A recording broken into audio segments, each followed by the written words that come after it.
سلام دوستان، اینم باغ مرکبات که از بیابی خوش شده و مجبور به بریدن آن و الان هم که داریم جمع آوری میکنیم و آتیششون میزنیم.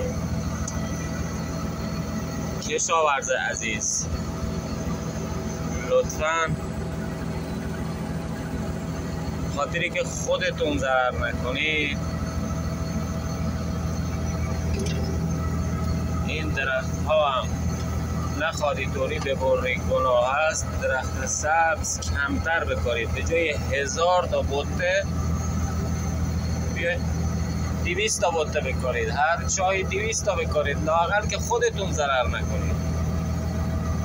هر کشاورزی بیش از 50,000 تا بته درخت کاشته الان آب نداره.